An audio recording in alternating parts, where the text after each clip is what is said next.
शायद हम खुद को बहुत सी मुश्किलों और बहुत सी परेशानियों में पाएं। कई बार ये हमारी क्रियाओं के कारण होते हैं और कई बार ऐसे कारणों से जो हमसे परे होते हैं। परंतु परमेश्वर करुणा और अनुग्रह के परमेश्वर हैं, जो हमें जीवन की मुसीबतों से बचाते हैं और हमें छुटकारा देते हैं। उसकी करुणा हमेशा की है और हमें प्राप्त करने के लिए ये उपलब्ध है। आज मैं बताना चाहता हूँ, याद दिलाना चाहता हूँ परमेश्वर की करुणा और उसका अनुग्रह। परमेश्वर की करुणा और उसका अनुग्रह। मैं चाहता हूँ कि कुछ समय हम भजन 107 में बिताएं। अगर आपके पास में आपकी बाइबल है, आप अपनी बाइबल में भजन संहिता 107 निकालिए। कुछ समय हम इसमें बने रहेंगे। भजन संहिता 107 से पूरा संदेश देखेंगे। अगर आप नोट्स लिख रहे हैं तो हम यहाँ पर भजन संहिता 107 में से देखेंगे। यहाँ पर हम हर एक वचन को पढ़कर इसका विवरण नहीं देंगे, लेकिन मैं यहाँ पर कुछ मुख्य चीज़ों को बताऊंगा जिसे हम देखते हैं भजन संहिता 107 में। ये भजन सच में हमें परमेश्वर की करुणा के बारे में बताता है। यहाँ शुरू का वचन बहुत ही सुंदर है। ये कहता है, यहोवा का धन्यवाद करो क्योंकि वो भला है और उसकी करुणा सदा की है। यहोवा का धन्यवाद करो क्योंकि वो भला है। ये परमेश्वर का असली चित्र है, ये परमेश्वर का असली स्वभाव है। वो भला परमेश्वर है, वो भलाई के परमेश्वर हैं।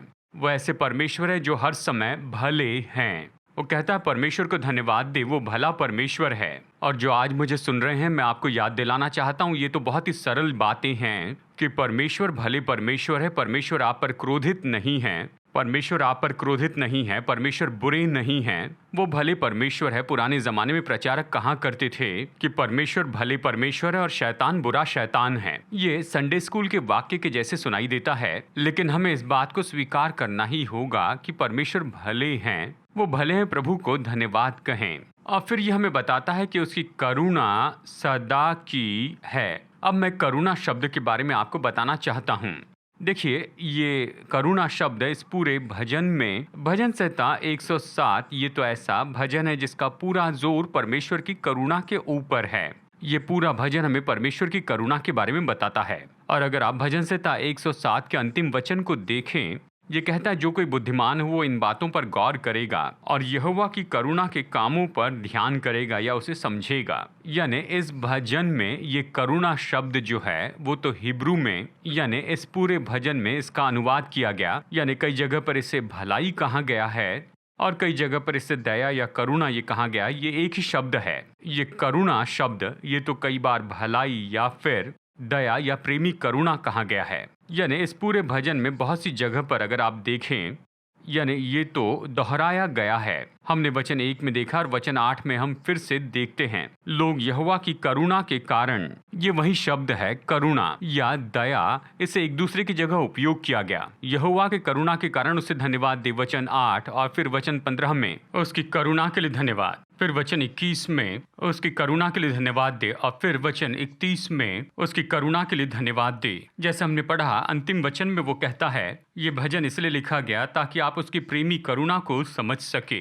ताकि आप उसकी दया को समझ सके, ताकि आप परमेश्वर की भलाई को समझ सके। यानी सच में ये भजन तो ऐसा भजन है जो हमारे लिए समझ खोल देता है परमेश्वर की दया के बारे में, परमेश्वर की भलाई के बारे में, परमेश्वर की करुणा के बारे में। तो हम इस भजन से आज मानो भोजन करेंगे। आज हम इस भजन का आनंद उठाएंगे, इसमें से हम लेंगे। और निश्चय ही जो मुख्य बात इस भजन से आती है वो है यानी परमेश्वर की करुणा को समझना है, उसकी भलाई को समझना है और उसकी भलाई को समझना है। ये परमेश्वर के बारे में है। अब देखिए वचन 1 में ये हमसे क्या कहता है कि उसकी करुणा सदा की है। इसका मतलब परमेश्वर की दया, परमेश्वर की प्रेमी करुणा, परमेश्वर की भलाई कभी खत्म नहीं होती है।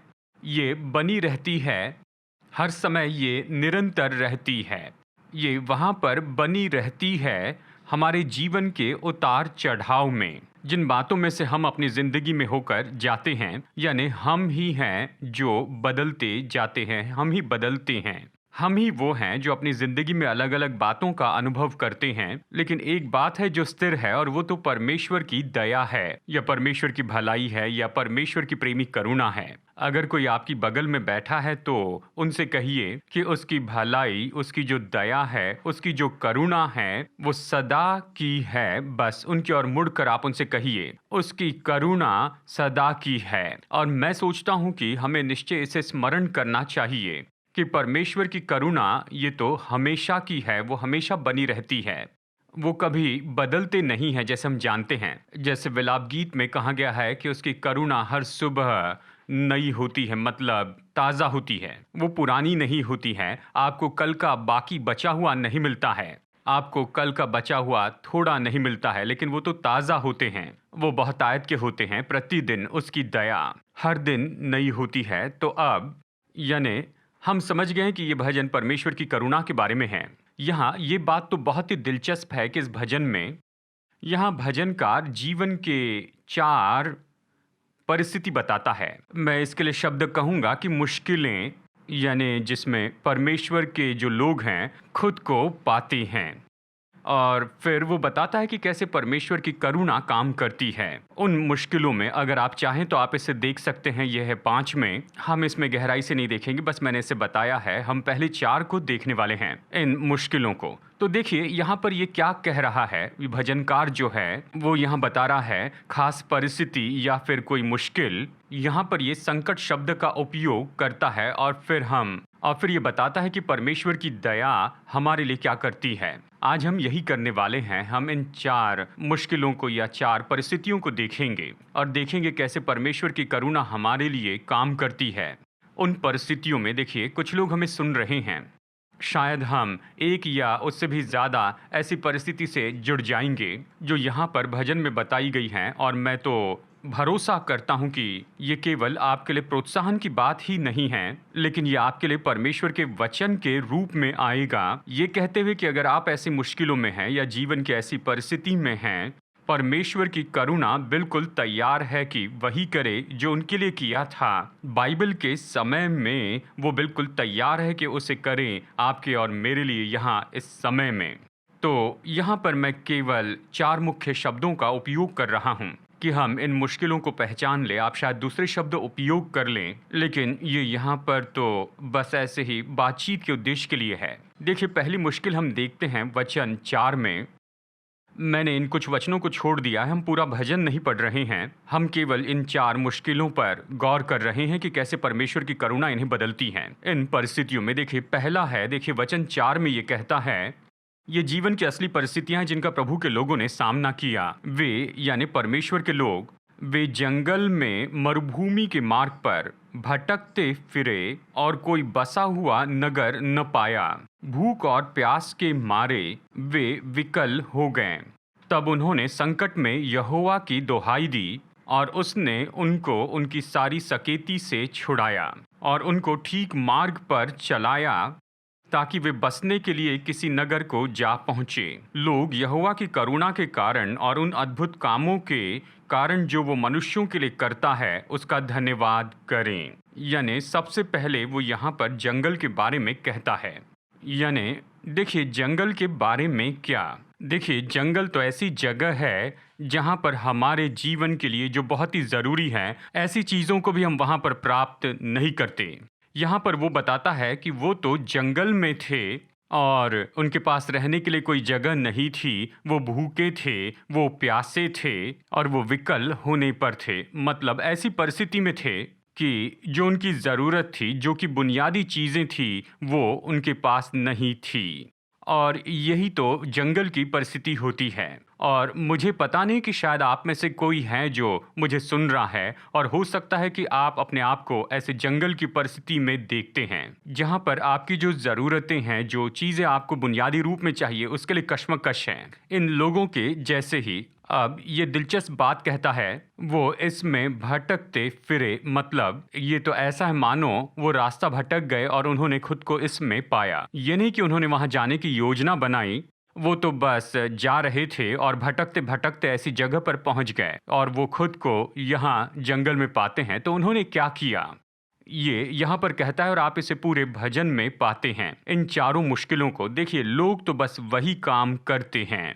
ये कहता है तब उन्होंने संकट में यहोवा की दुहाई दी, और वो इन चारों परिस्थिति में इसे दोहराता है। लोगों ने क्या किया? संकट में परमेश्वर को पुकारा। अपने संकट में परमेश्वर को उन्होंने पुकारा, अपनी मुश्किलों में प्रभु को पुकारा, और फिर प्रभु ने क्या किया?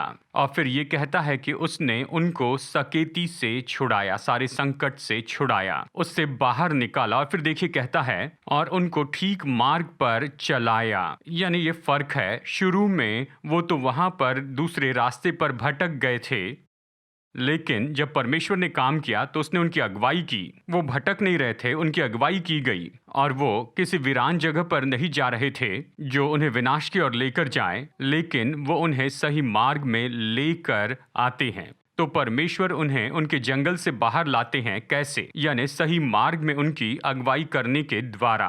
यानी ये हस्तक्षेप है जो परमेश्वर हमारे जीवन में लेकर आते हैं जब हम खुद को जंगल की जगह पर देखते हैं, जहां पर जिंदगी की बुनियादी चीजें हमसे दूर रहती हैं। ऐसी चीजें जिसके बारे में आपको लगता है वहां है, वो अचानक चली जाती हैं, और शायद आप इसके आने के बारे में पहचान भी न सकें। आप बस भटक गए और यह आपको वीरान जगह पर लेकर चला गया। लेकिन परमेश्वर का हस्तक्षेप आज आपके पास आ रहा है। वही परमेश्वर जिसने उनकी जिंदगी में काम किया, वही आपके जीवन में काम करेंगे, और परमेश्वर आपकी अगुवाई करेंगे, वो आपका मार्गदर्शन करेंगे, और वे आपके कदमों को सही मार्ग में लेकर आएंगे, ऐसी जगह पर जहां पर आपको सच में जाना चाहिए। यानी देखिए क्या होगा, आप ये पाएंगे कि आपकी सारी ज़रूरतें पूरी हुई। जैसे ये कहता है उन्हें एक नगर मिल गया, उन्हें निवास स्थान मिल गया, और फिर वो कहता है परमेश्वर को धन्यवाद दो क्योंकि उसकी करुणा सदा की है। जानते हैं, ये परमेश्वर की करुणा है, ये परमेश्वर की भलाई है, यही परमेश्वर की दया है कि वो हमारे जीवन में हस्तक्षेप करते हैं। वो हमें जंगल से बाहर निकालते हैं, हमारे भटकने से निकालते हैं, उस संकट की जगह से निकालते हैं, और हमारी अगुवाई करते हैं सही मार्ग में, ताकि हम नगर में पहुंचे, निवास स्थान में पहुंचे, और हमारी सारी ज़रूरतें पूरी हो जाएं, और हम वहां पर रहें जहां प्रभु चाहते हैं कि हम रहें। और इसलिए वचन 8 में कहता है परमेश्वर को धन्यवाद दो उसकी दया के लिए, परमेश्वर की भलाई के लिए उसे धन्यवाद दें। दूसरी मुश्किल यहाँ पर हम देखते हैं, ये वचन 10 में यहाँ पर शुरू होती है।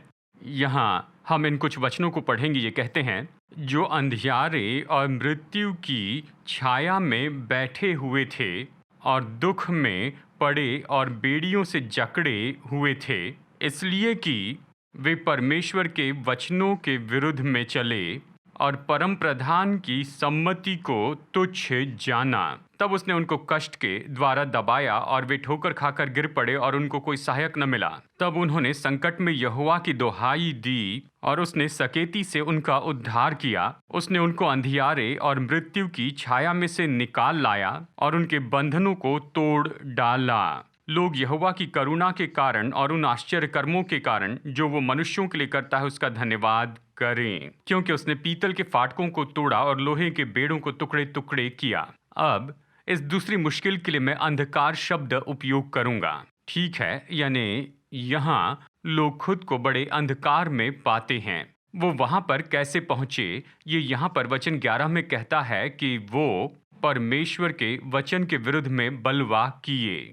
जानते हैं, कई बार हम लोग तो बलवा करते हैं, हम वो काम करते हैं जिसके बारे में जानते हैं कि हमें नहीं करना है। ये कहता है वे परमेश्वर के वचनों के विरुद्ध में चले, परम प्रधान की सम्मति को उन्होंने तुच्छ जाना। परमेश्वर उनसे बात कर रहे थे तो कहा, प्रभु चुप रहिए, मुझे अपना काम करना है।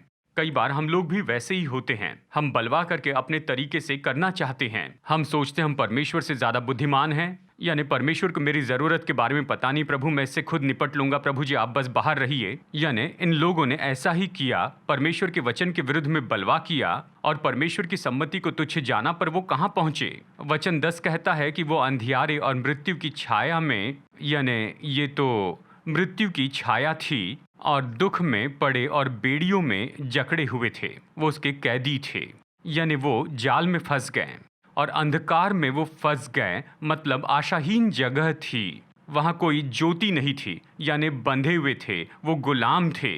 परमेश्वर ने ये आपके या मेरे साथ नहीं किया है, ये तो हमारी इच्छा से परमेश्वर के विरुद्ध में बलवा करना था। हमें पता था, लेकिन हमने अपना रास्ता चुन लिया और फिर हम अपने आप को उस जगह पर देखते हैं। जानते हैं तो फिर क्या हुआ? परमेश्वर ने कहा तुम वहां पर पहुंचोगे, और फिर क्या हुआ? यानी वो वहां पर कष्ट के द्वारा दबाए गए, वो ठोकर खाकर नीचे गिर गए, आशाहीन थे। लेकिन परमेश्वर कितने भले हैं। वचन 13 में यहां पर यह कहता है, तब उन्होंने संकट में यहोवा की दुहाई दी। देखिए, ये एक समान बात है जो हम पाते हैं इन सभी 4 परिस्थिति में। यानी हम परमेश्वर को पुकारते हैं, चाहे हम किसी भी परिस्थिति में क्यों ना हो। चाहे ये जंगल में हो, जहां पर आप अनजाने में ऐसे वहां पर पहुंच गए और वीरान जगह पर पहुंच गए, या फिर आप खुद को यहाँ पर इस अंधकार में पाते हैं, इस जेल में, या फिर किसी चीज से बंधे हैं जिसने आपको गुलाम बना दिया, जिसने आपको फंसा दिया। शायद ये परिस्थिति होंगी जिसमें आप फंस चुके हैं। शायद ये आर्थिक जाल है, या फिर शायद ये पाप का जाल है। चाहे जो भी हो, जिसने आपको गुलाम बनाया, अंधकार है और इसमें से आप बाहर नहीं निकल पा रहे हैं।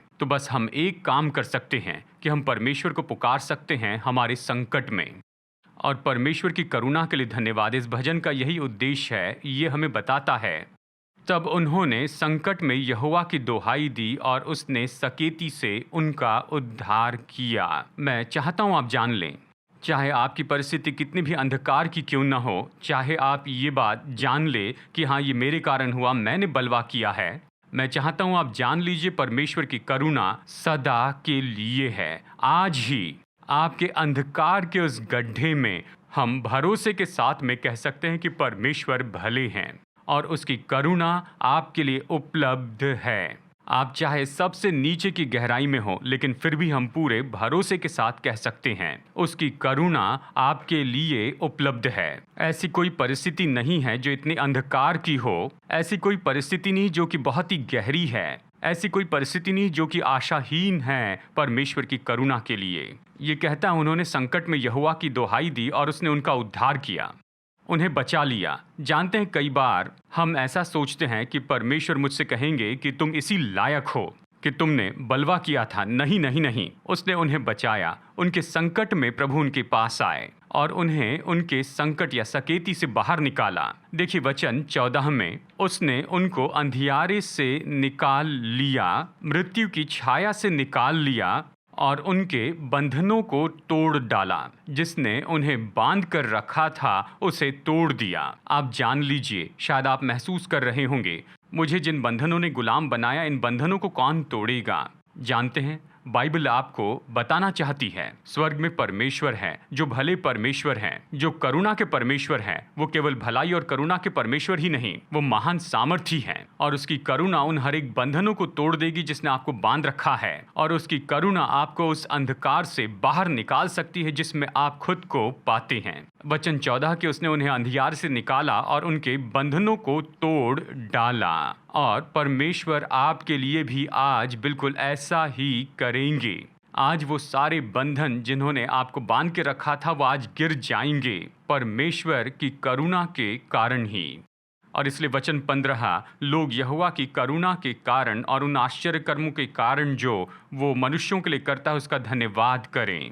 उसकी भलाई और दया के लिए। परमेश्वर दयालु परमेश्वर हैं, वो आप पर दया करते हैं और आपके लिए ये करने की इच्छा रखते हैं। नए नियम में आप बाइबल में देखिए, याकूब अध्याय 2 वचन 13, ये कहता है कि दया न्याय पर जयवंत होती है।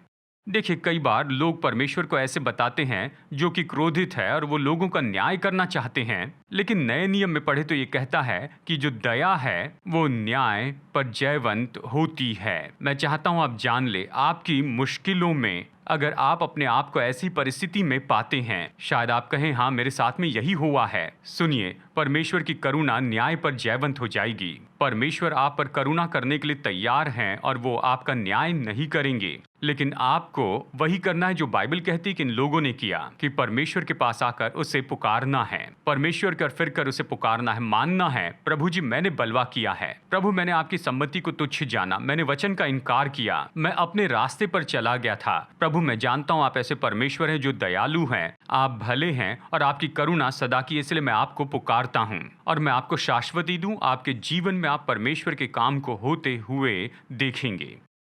और फिर ये तीसरी मुश्किल जो हम यहाँ पर देख सकते हैं, और ये इस भजन में वचन 17 से शुरू होता है। ये कहता है, मूढ़ अपनी कुचाल और अधर्म के कामों के कारण अति दुखित होते हैं। उनका जी सब भांति के भोजन से मिचलाता है और वे मृत्यु के फाटक तक पहुंचते हैं। तब वे संकट में यहोवा की दुहाई देते हैं और वे सकेती से उनका उद्धार करता है। वो अपने वचन को भेजकर उनको चंगा करता और जिस गड्ढे में वे पड़े हैं उससे निकालता है। लोग यहोवा की करुणा के कारण और उन आश्चर्य कर्मों के कारण जो वो मनुष्यों के लिए करता है उसका धन्यवाद करें और वे धन्यवाद बलि चढ़ाएं और जय जयकार करते हुए उसके कामों का वर्णन करें। तो तीसरी मुश्किल जिसके लिए मैं शब्द कहूंगा, बीमारी।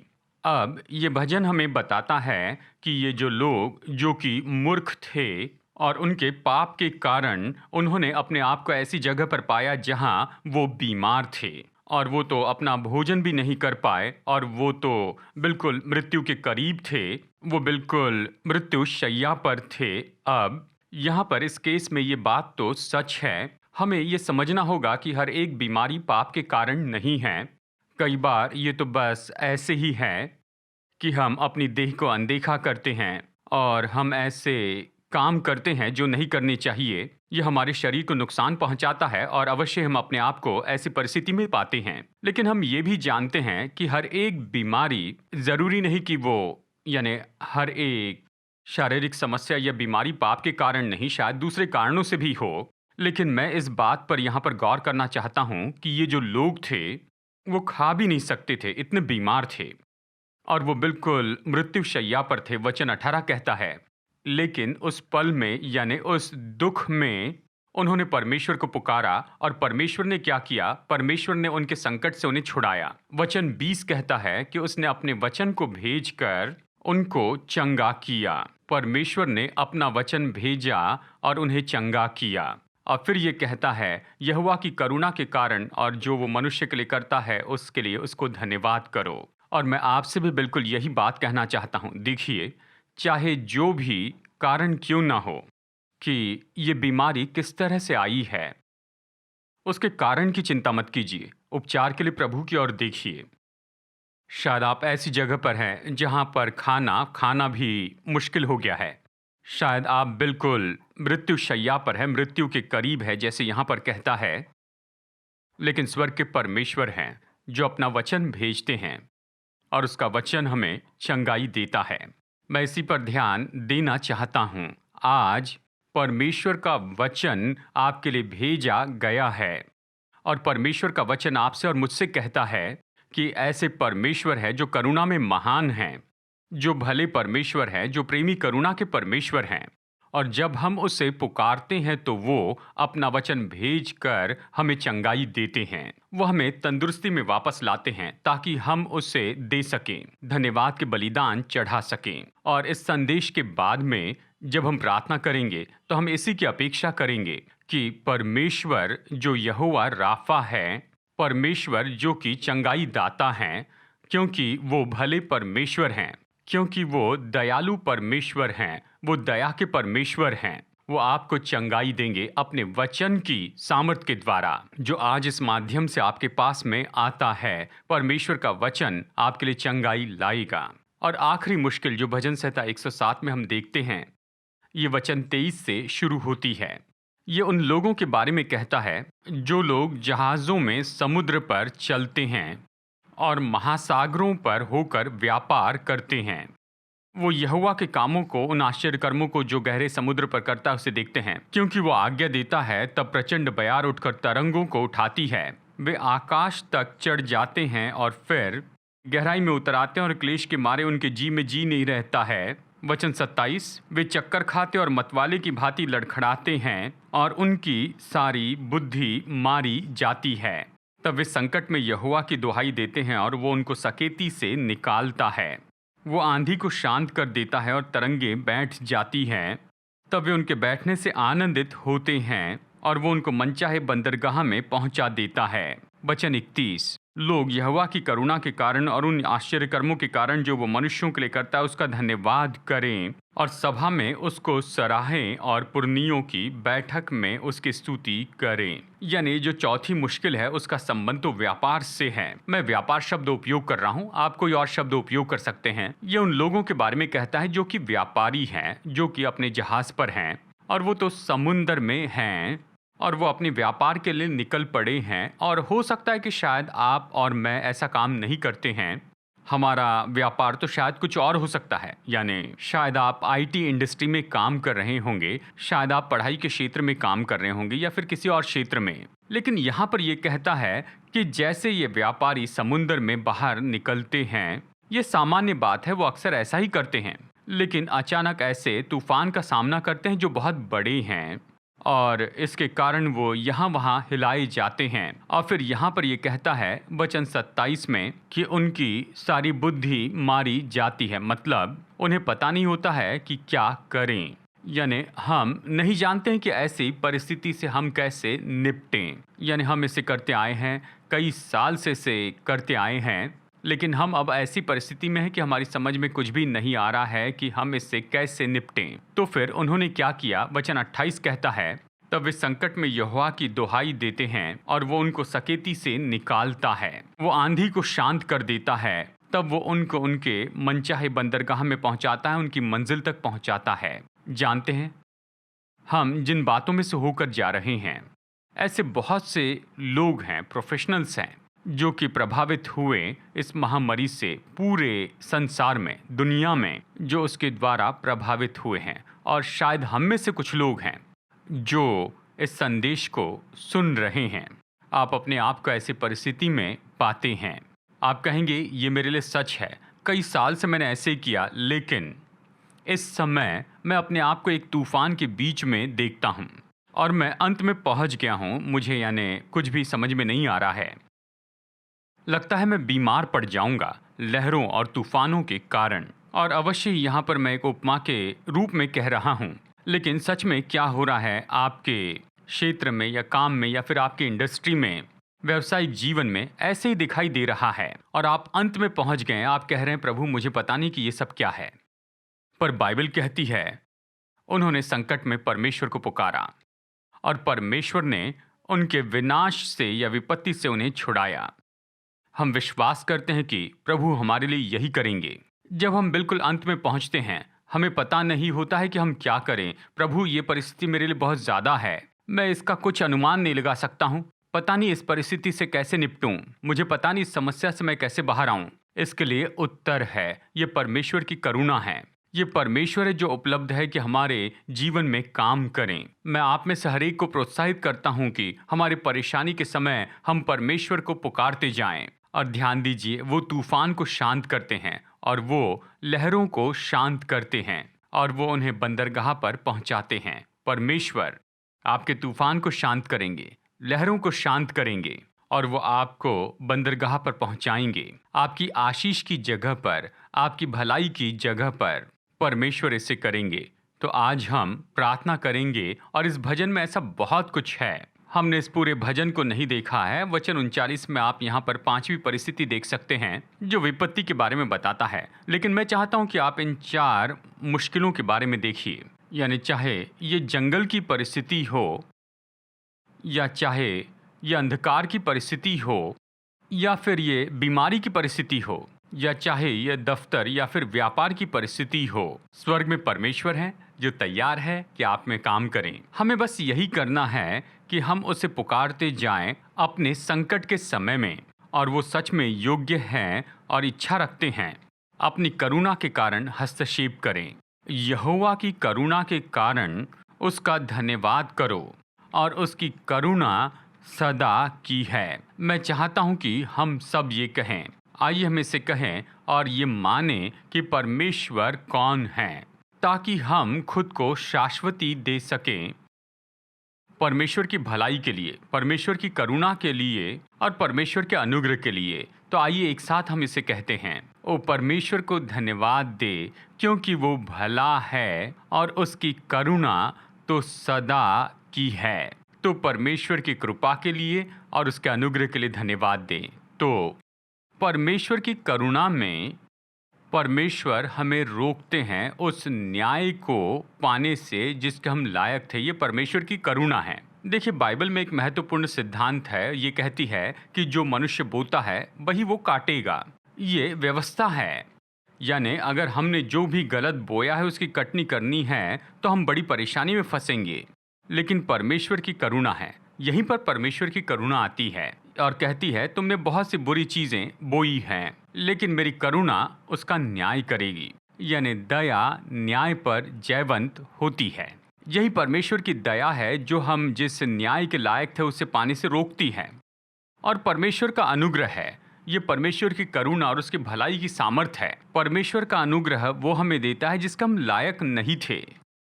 यानी हम इसके योग्य नहीं हैं। अपनी ही शक्ति में हम अपनी शक्ति में इसके लिए योग्य नहीं हो सकते। प्रभु कहते हैं मैं तुम्हें दूंगा। अनुग्रह के कारण मैं तुम पर कृपा करता हूँ। मैं यीशु मसीह में तुमसे प्रेम रखता हूँ।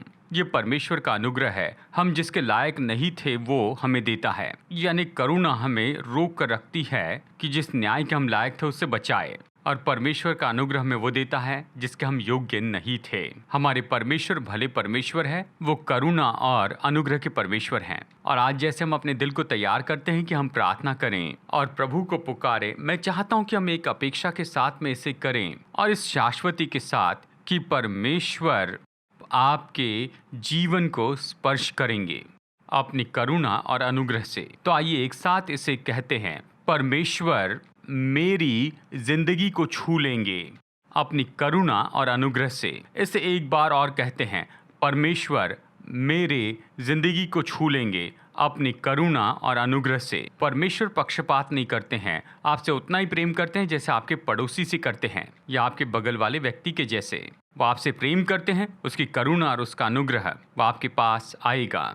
जानते हैं, हम में से कुछ लोग शायद कह रहे होंगे मेरी जिंदगी में सब ठीक है, मैं जंगल में नहीं हूँ, मैं अंधकार में नहीं हूँ, मैं बीमारी में नहीं हूँ और मैं मेरे व्यापार में किसी समस्या में नहीं हूँ, जिंदगी में सब कुछ ठीक चल रहा है। प्रभु को धन्यवाद दें, परमेश्वर को धन्यवाद दें। आप जिस भलाई का आनंद उठा रहे हैं ये तो उसकी करुणा के कारण है। जैसे हम प्रार्थना करते हैं, आप दो काम कीजिए। आप बस परमेश्वर का धन्यवाद कीजिए कि वो आपके लिए भले रहे हैं और आपके जीवन में ये अद्भुत काम किए। उसका धन्यवाद करें और प्रार्थना करके ये कहें, प्रभु जी कि मेरे आसपास ऐसे लोग हैं जिन्हें आपके छुटकारे का अनुभव करना है, जिन्हें अपने जीवन में आपका हस्तक्षेप चाहिए। आप उनके लिए प्रार्थना कीजिए। आप उनका नाम नहीं जानते, ठीक है, कहिए, प्रभु जी जैसे आज हम प्रार्थना करते हैं कि बहुत से ऐसे लोग हैं यहाँ पूरे देश में और पूरे संसार में जो लाइव में जुड़े हैं और जो इस सर्विस में जुड़े हैं, वो आपकी करुणा और अनुग्रह का अनुभव करें जैसे हमने इस भजन में पढ़ा है। अब हम में से कुछ लोग हैं जो इनमें से ऐसे कुछ मुश्किलों में फंसे होंगे।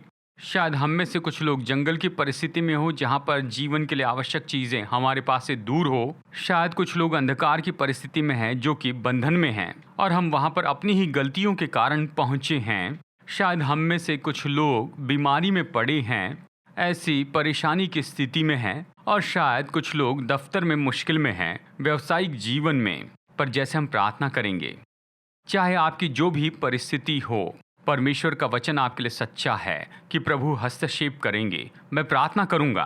देखिए, ये सरल प्रार्थना है क्योंकि ये मेरी प्रार्थना नहीं कि ये कुछ करेगी, लेकिन प्रभु की करुणा है। स्वर्ग के परमेश्वर हैं जो आपके लिए काम करेंगे। जैसे हम प्रार्थना करते हैं, अपनी प्रार्थना सरल कीजिए। ये परमेश्वर के लिए आपके दिल की पुकार हो और परमेश्वर काम करेंगे। उसकी करुणा और उसका अनुग्रह आपके जीवन पर आएगा और सब कुछ बदल देगा जैसे हमने इस भजन में पढ़ा है।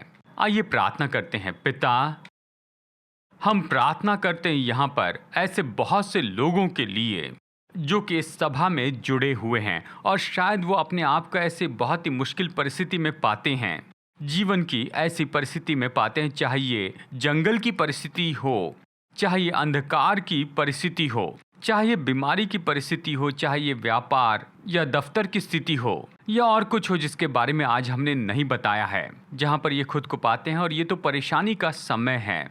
हे पिता, इस समय आपके पुत्र प्रभु यीशु मसीह के नाम में मैं प्रार्थना करता हूँ कि प्रभु आप जो कि भले परमेश्वर हैं, आप जो दयालु परमेश्वर हैं, आप इनके जीवन में काम करेंगे और जैसे आपका वचन कहता है कि आप इन्हें इनकी मुश्किलों से छुटकारा दीजिए, आप इन्हें इनकी मुश्किल परिस्थितियों से बाहर निकालिए। यीशु मसीह के नाम में परमेश्वर की करुणा और परमेश्वर का अनुग्रह इनके ऊपर आ जाए और इन्हें बाहर निकाले इनकी सारी परिस्थितियों से। यीशु मसीह के नाम के अधिकार में मैं आपके छुटकारे की आज्ञा देता हूँ, आपके बंधन तोड़ने की आज्ञा देता हूँ और सारे बंधनों के तोड़ने की आज्ञा देता हूँ, आपकी चंगाई की आज्ञा देता हूँ। हर एक बीमारी और हर एक रोगों से प्रभु यीशु मसीह के नाम में परमेश्वर की सामर्थ्य इन्हें छू ले। परमेश्वर की करुणा और उसके अनुग्रह से आप अपने बीमारी के बिस्तर से उठ खड़े हो जाएं और आप छुटकारा पाएं अपने सारे क्लेशों से। और प्रभु जी जो अभी मुश्किलों में से होकर जा रहे हैं, अपने व्यापार में, अपने दफ्तर में, आपकी करुणा उसके कारण तूफान शांत हो जाए और लहरें शांत हो जाएं और ये उस बुद्धि को प्राप्त करे कि अपनी समस्या को हल कर दें और परमेश्वर ये अपने बंदरगाह पर पहुंच जाए, अपनी आशीष की जगह पहुंचे और परमेश्वर की करुणा और उसका अनुग्रह आपके लोगों पर आ जाए और परमेश्वर की करुणा और परमेश्वर का अनुग्रह हर एक व्यक्ति पर हो। पिता हम आपको पुकारते हैं, हम इसे ले लेते हैं और हो गया घोषित करते हैं। हर एक व्यक्ति के जीवन में मैं घोषित करता हूँ कि इनका जंगल बदलकर आशीष की जगह हो जाए। मैं घोषित करता हूं कि इनका अंधकार बड़ी ज्योति और आज़ादी की जगह हो जाए। मैं घोषित करता हूं कि हर एक बीमारी जो है वो तो पूरी तरह से परिपूर्णता और चंगाई में बदल जाए। मैं घोषित करता हूं कि इनके व्यापार की हर एक मुश्किलें दूर हो और ये अपने बंदरगाह तक पहुंच जाए। ये तो अपने संपन्नता और भलाई के स्थान पर पहुंच जाए। प्रभु की करुणा से मैं इसकी घोषणा करता हूँ। परमेश्वर की करुणा आप पर इसके कारण और परमेश्वर भले हैं इसलिए और उसकी करुणा सदा की है इसलिए और उसकी करुणा आप तक पहुँचाई गई है उसके पुत्र यीशु मसीह के द्वारा। पिता आपका धन्यवाद करते हैं ऐसा करने के लिए, अपने वचन को साबित करने के लिए, वचन को सच्चा बनाने के लिए अपने लोगों की जिंदगी में। ऐसा ही हो परमेश्वर, आपको धन्यवाद यीशु मसीह के नाम में। आमेन, आमेन, आमेन। देखिए, मैं विश्वास करता हूँ परमेश्वर का वचन पूरा हो जाएगा क्योंकि प्रभु चाहते हैं कि उसका वचन आपके लिए काम करते जाए। परमेश्वर आपके जीवन में काम कर रहे हैं कि उसका वचन पूरा करें। देखिए, शायद ऐसे लोग होंगे जिन्हें आप जानते हैं कि उन्हें ये संदेश सुनना बहुत ही ज़रूरी है। ये आपके लिए है, लेकिन साथ में ऐसे भी लोगों के लिए जिन्हें आप जानते हैं। मैं आपसे विनती करता हूं कि आप इस संदेश को बहुत से लोगों के साथ में बांटिए। उन्हें आशा चाहिए, उन्हें प्रेरणा चाहिए। वो चाहते हैं कि परमेश्वर का वचन उन तक पहुंचाया जाए। प्रभु अपने वचन के द्वारा काम करते हैं, तो इस संदेश को बहुत से लोगों के साथ में बांटिए ताकि वो अपने जीवन में परमेश्वर के काम को प्राप्त करें और आप इसके साधन होंगे उनके छुटकारे के लिए। जैसे आप इस संदेश को बांटेंगे, बहुत से लोगों को बांटिए ताकि वो आशीष पाए और दूसरों को बताइए। अगर लाइफ ग्रुप में मिल रहे हैं, अगर प्रचार करना है तो भजन 107 से प्रचार कीजिए। ये प्रभु का वचन है, ये मेरा संदेश नहीं वचन है। जहाँ भी हो सके प्रचार कीजिए, लोगों को बताइए कि स्वर्ग का परमेश्वर है जो भला प्रभु है, जिसकी करुणा सदा की है। उसकी भलाई और दया तो हर एक के लिए आज उपलब्ध है। अगर वो प्रभु को पुकारे तो वो उन्हें छुड़ाएंगे। उनके सारे संकट से जाकर जितने लोगों को प्रचार कर सकते बताइए ताकि बहुत से लोग अपने जीवन में प्रभु के कामों का अनुभव कर सकें। जितने लोगों को हो सके बताते जाइए। हम अभी संदेश खत्म करेंगे और जो लोग हमारे पास्टर की टीम से मिलना चाहते हैं, ये सारी जानकारी हमारे संदेश के अंत में आ जाएगी और आप हमारे प्रार्थना के कमरे में जुड़ सकते हैं ऑनलाइन में। तो आइए अभी हमारे साथ में प्रार्थना कीजिए। हमारे प्रभु यीशु मसीह का अनुग्रह, परमेश्वर का अनुग्रह और हमारे स्वर्गीय पिता परमेश्वर की करुणा और उसकी पवित्र आत्मा की मधुर उपस्थिति हम में से हर एक के साथ हमेशा हो, यीशु मसीह के नाम में। आमेन, आमेन। प्रभु आशीष दे। फिर मुलाकात होगी।